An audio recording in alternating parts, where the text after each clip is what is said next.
What's going on, guys? Plastic Beach X3 back here with another One Piece sim video, and this time it's going to be another ranked ladder video utilizing the Belo strategy. So once again, I'm going to be playing the Belo strategy on the rank ladder. And in this video, I wanted to show off a new tech. I was looking at other people's lists for Belo on the rank sim, and I saw that someone was playing this. Let's get this out of the way. This one drop 2k counter Usopp that has a trigger that is totally irrelevant, but the purpose of this card is to just have more one drops. As you see, this list is on 4 Raise Max, 4 Betty Searcher, and now 2 of the one drop Usopp. This is boostable by the leader because the leader only requires the card that you boost to be a trigger card or a Revolutionary Army type. The downside of this card is that you cannot discard it off of the Belo. So if you are in top deck mode and you top deck into it, you won't be able to boost your characters for the turn, which is very unfortunate, but it is a very good card. I really have been liking this new list of just like maxing out as on 10 one drops to just maximize your ability to have one on your first turn, going first or second, or to maximize your chances to have 2 going second. And also this list is on 2 of the Belo 3-drop 4K. I was also on this card for a while, and then I took it out to try other things, but I do think it is a good card. It is, really nice to have a relevant trigger for like just a late game body to win games, and to like mainly to play around Electric Luna in the GP matchup. Because a lot of times you'll find yourself in a situation where they'll starve you, and then like you just tap out your board, and then they'll take a turn to try and like force. They're gonna Electric Luna, and they don't want to swing at your board, of course, because they're gonna Electric Luna. So they swing at life, and then you can start replacing your characters with these yellow triggers for free, or obviously the red triggers as well. But the yellow triggers are for free, so very powerful there. And this one lets you draw a card. Also with Koala, it's pretty disgusting to be able to go Koala into Betty and then draw 2 because you draw off Koala and the Betty.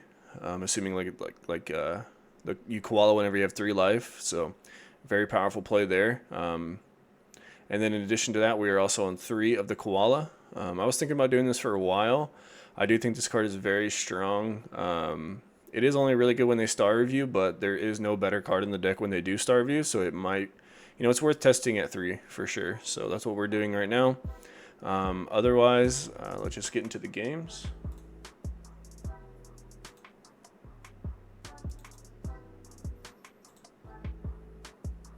Alright, so for the first game against GP Luffy, we're about 132 on the sim at the point in time of this game.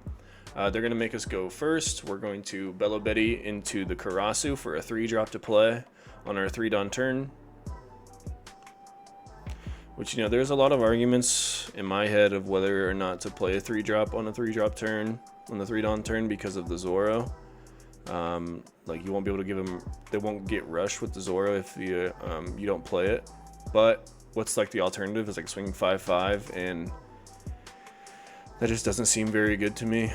In Belo, you never want to swing 5-5 without like, using leader ability to boost your searcher to get value off of it. But fortunately for us, they do not have the Zoro, and they're just going to swing 9. And we're going to hit a Lindbergh trigger, so yeah, definitely playing that. Here's a little awkward. We are going to play the Ivankov, boost the Ivankov, play the Karasu, boosting the Betty and the Karasu, and then we're just going to go 5-4, 5-4, 6-4, 7-4. So pretty standard so far. We ditched a Koala for that because, we are dwindling in hand size and we are going to start taking life. But they're just going to Sanji Pudding, swing 7, play Electric Luna. But we do have our Ivankov and Karasu still standing. We top deck a blocker, which is going to be pretty good. But we're going to ditch a Raise Max to boost our characters. We're going to start 8-5, and they don't have a Dawn opening, so I think it's, it's more safe than usual to swing 8-5 there. And we're just going to go another 8-5, see what they do with it. They take it, so we're just gonna go, what is it? 13, 12. And they can only go 2K, or 2K, 1K. So we get that one. So essentially that last game we were like trying to pivot into something else, but didn't need to. All right, in this game I'm gonna go against the Enel, and you can see the power of this new 1-drop. We're gonna just establish both of the Usops.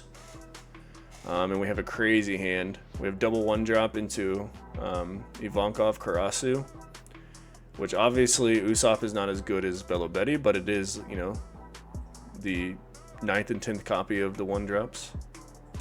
So you can still just go 5, 5, 5 into 4s.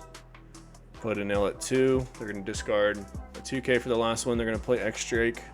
Tap the Karasu, swing 7. We just let it go. Your top deck of Ivankov is pretty good here, so we're just going to play that and then play the Lindbergh. Get a leader ability. We're going to start 5 into life. They take it. We'll just keep going life since they took it. They're going to 1K, and we can go life again. They will take that one. If they would have countered that one, obviously we just swing into the X Drake. But since they take it, they hit a draw 2 trash 1 trigger, and then we'll go a life again to make them take their life so that they can't, you know, they're only going to 7 Dawns, so they can't heal. So we're going to try and kill them next turn. They're going to go 2 or 3 into our 2K Usopp. We will 2K counter that, and then they're going to 7-drop.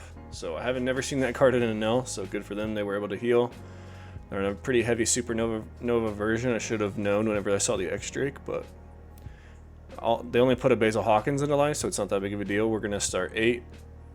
They take it. Heal 1. Then we'll go 7 with Usopp.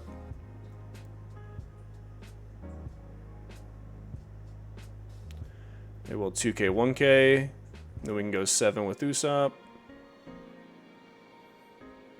They 0-drop event, and then we'll go 9K with our leader.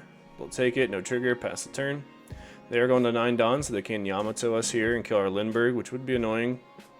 But we still have 4 lives, so it's not the end of the world. We do top deck a Koala into a Karasu, so that was crazy. There could have been any bodies, to be honest, and it would have been fine, but it is absolutely cracked that we got Karasu into Karasu, and then we trigger a Belo, draw a card. They're going to rush Enel, swing 9, take it, and then block the last 10. And we just have essentially guaranteed game from here with our rush. We'll start 7 to 4, they take it. 8 to 3, they take it. No trigger. We just win the game. Going into the next one. So hopefully you saw the power of the 1-drop. Having just more 1-drops in our hand obviously is extremely good. Once again, since we are maxing on the raise max, we opened up double 1-drop going second, so huge. Against King, they're gonna open up their queen, whiff on the queen, unfortunate for them. But we will search our missing piece, which is our Karasu. Play the raise max, they're gonna play another queen. Search for Onigashima, but it's 1 turn too late, unfortunately for them. They're just going to pass. We will play the Ivankov into Karasu, go 5, 5, 5 into a 4K leader.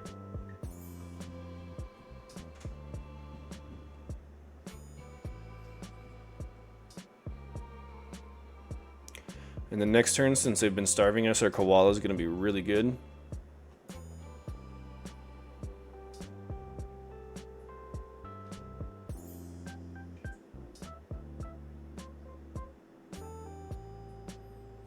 They're going to set up their Onigashima, but it's just too late. They have the 3rd queen.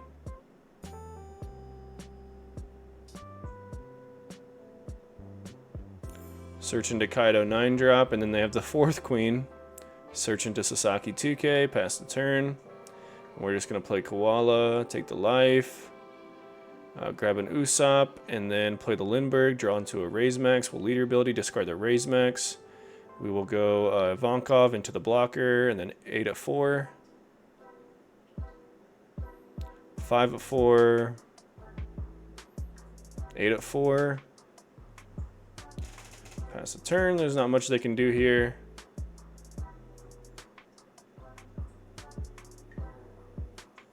And they concede. Fair enough. Going into the next one.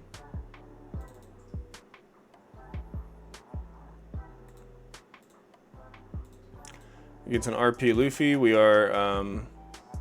get to go second. We do open up double searcher, so we are just going to do that.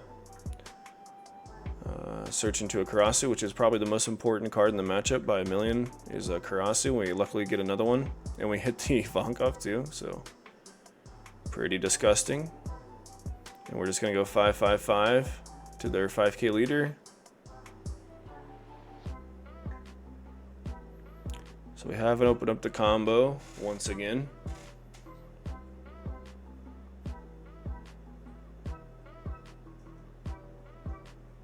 They're going to go 6 into 2. Sure. Then they're going to Mulgun our Karasu. Swing 6 of life. We'll take it. Hit another Karasu. So I think, you know, the obvious funny play is that we just play double Karasu here. And we can go 5 to 4, 7 to 4.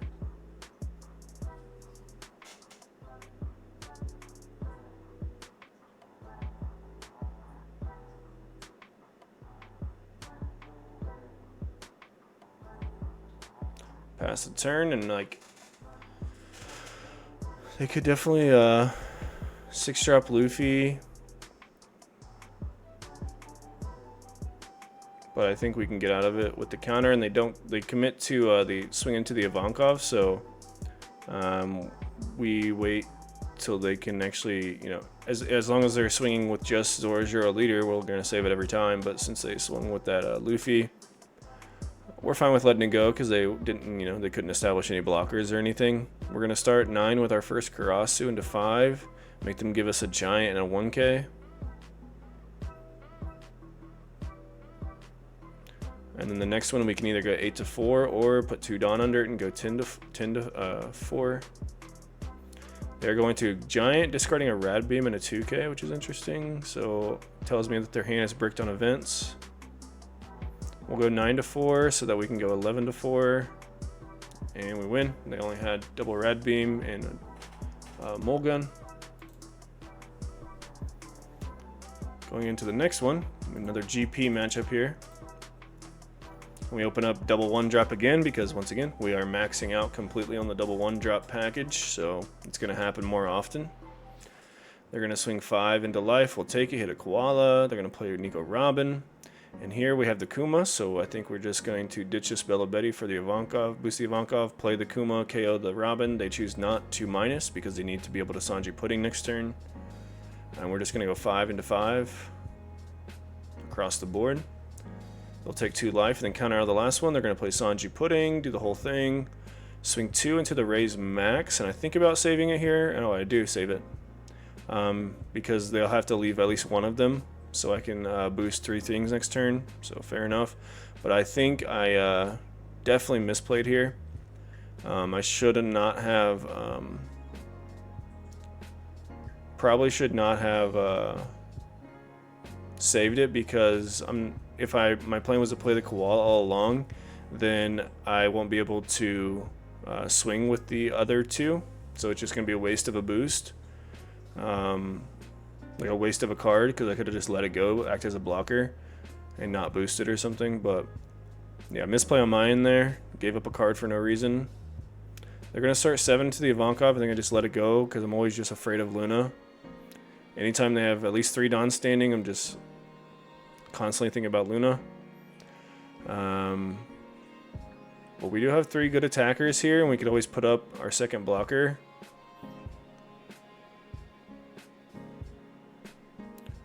So we're going to decide how to do this. Going to discard the Koala, boost all 3. We're going to start 8 into 6, KO then Nami. Could have played Koala and KO'd the Zoro, but like, what's really the point? Because if they have 6-drop Luffy, I'm dead anyway.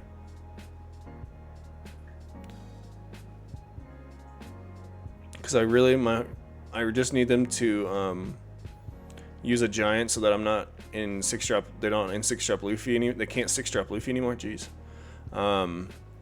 So like, I don't really care if they have the Zoro. I just care that they're using their Gum Gum Giant. So no need to give up the 2k in hand, in my opinion. That way I can just stick 2 blockers this turn. They can't use 6-drop Luffy. You know, probably set to kill them next turn. They are going to play Rush Zoro, but that's fine. They have to use all their Dawn. So they're going to get, you know, 3 back, obviously. So I'm just going to let that go. And then they're just going to pass so that we can't trigger. You know, we just do the obvious here. We're going to try and kill them. So we're going to go 10 to start, make them giant and 1k.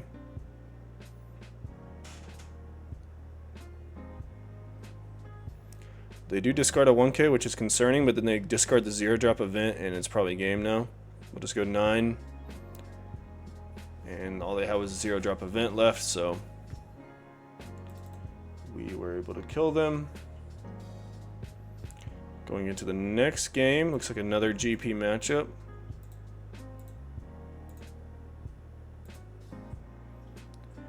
This time we're going to choose to go second. We don't open up any 1-drops, but we do open up Ivankov Karasu, so it's a good enough hand. They're going to go Mary into Searcher event, into Nami, searching Nico Robin and Zoro Zero. We are just going to play Ivankov, discard the Betty, play the Karasu, swing 5. Could have argued to go like 1-drop into the 3-dropping is like or Belo Betty and not use leader ability, just swing 5 into 5 because they're probably taking it anyway. But it's probably worth it to just establish these because since they are only going to 5 Dawn, they can't Sanji Pudding and Zoro Rush Zoro, so they're not gonna be able to tap anything this turn unless they just want to whiff their Sanji Pudding turn. They're gonna go 6. We will get a Kuma, but we're not going to trigger because we know that they searched the Nico Robin blocker, so and they have 3 Dawn standing, so what else are they going to play with 3 Dawn? So we are just going to take keep the Kuma in hand so we can KO the Robin this turn. Could do a bunch of different plays here. Could put 2 Dawn under Ivankov and you know, play out something, but not really worth it in my opinion. So I think because like I'm just going to boost it anyway, so what's the point of putting 2 Dawn under it?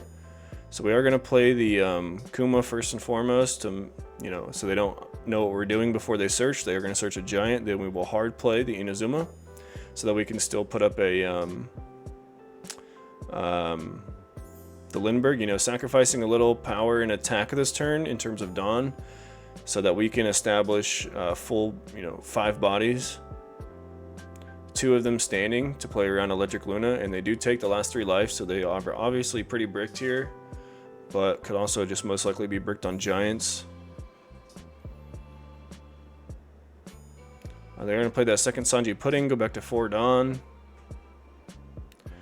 They are going to be able to go, oh, they're going to go 6, so they are definitely playing Electric Luna this turn, but like I said in the beginning of the video, we are going to trigger 2 yellow triggers here and just uber punish them for swinging at our life when they just didn't have to.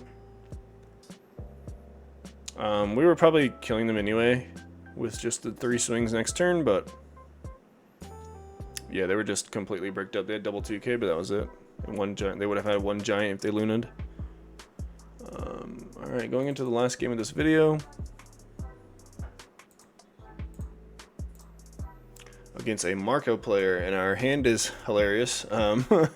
So we are going to keep. We have a 2-drop into 4, you know, Ivankov Karasu. So yeah, we just keep those every time. This matchup can be tough if they are on the animal stuff. Or they can, like, they have enough counter to make the game go long, but a lot of times they just don't because they are a 4-life leader and Marco is known to not have enough counter. They are going to be able to Vista our 2-drop though, which is slightly annoying. But we will just Ivankov into Karasu, swing 5 into 4.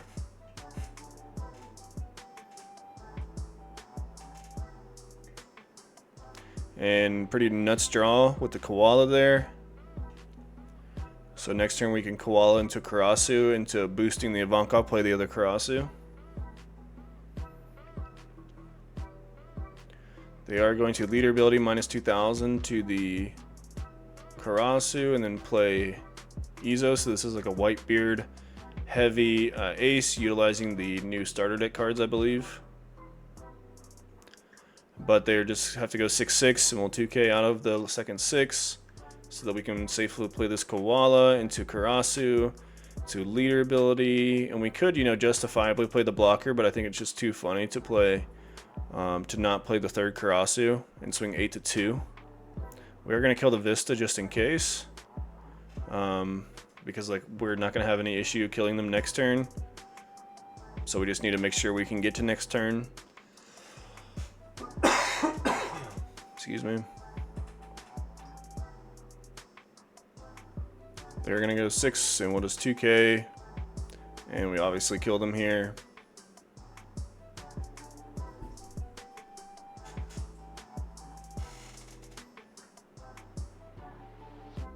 With a fat 16 to 3. And they can get to 13, but could not get to the 16. So we'll look at the list one more time before we close out the video. And I do think this card, I do like this list a lot. The maxed out on 1-drop list, as you can see in these videos, we opened up double 1-drop way more than usual. So it, you know, obviously is helping out quite a bit. And I do think, you know, if you think about it, like Belo Betty is a deck where you win in 4 turns or 5 turns or lose in 5 turns. So like why not play, like why not try to max out the ability to open up double 1-drop? I like it better than the stage, obviously, because that's a counter. But also like the stage isn't a 1-drop. Like it's not a 1-drop 2K. So it's obviously a 1-drop, but it's not a body. It's not a 1-drop 2K body, which is just so much better than the stage. In my opinion, and I'm really liking the tech so far. So could still mess around with Koala numbers, but as you see in those games, it was pretty strong. And at the end of the day, it is a discard, so I might have to pick up a third alt art. But regardless of that, GG to all those guys. Make sure to subscribe to Plastic Beach X3 for more One Piece videos, and peace out.